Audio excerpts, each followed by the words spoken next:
Hello everybody. I'm doing a case study on Hurricane Rita. I selected the case study on Hurricane Rita because I find it very relevant living in Florida.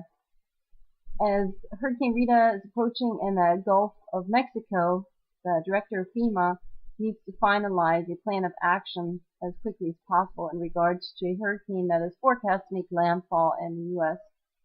An inventory of supplies on hand must be made, and a determination on where to position some of these supplies close to the area of predicted landfall. The next step will be to ascertain manpower and transportation needs, as well as need for temporary shelters for personnel and generator and refrigeration units.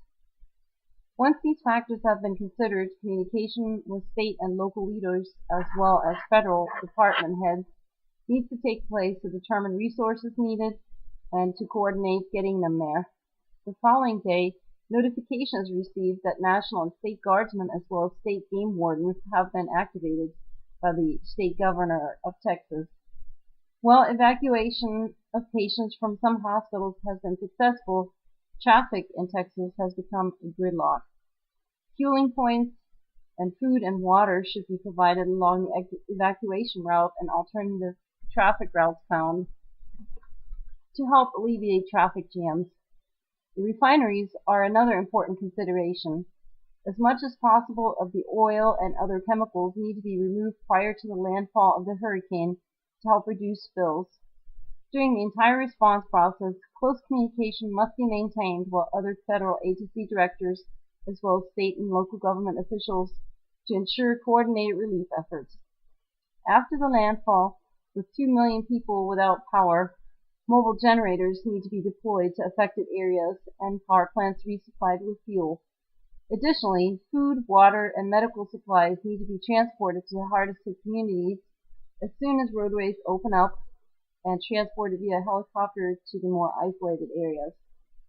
Another consideration will be temporary housing in the form of trailers, hotels, etc. This was the overview of the case study. Now, in regards to critiquing it, I would like to say that I like that the case study emphasized that evacuations need to be organized, taking into consideration gas, water, and food supplies along evacuation routes, and ensuring evacuation stages are strictly adhered to. However, the case study failed to mention that contraflow had not been ordered until a day after mandatory evacuation orders had been given to millions of Houston area residents. This failure, in part, caused the 90 to 118 deaths attributed to gridlock and excessive heat. This little-known fact is something I learned in connection with the case study, as well as that Rita was the most intense cyclone ever observed in the Gulf of Mexico.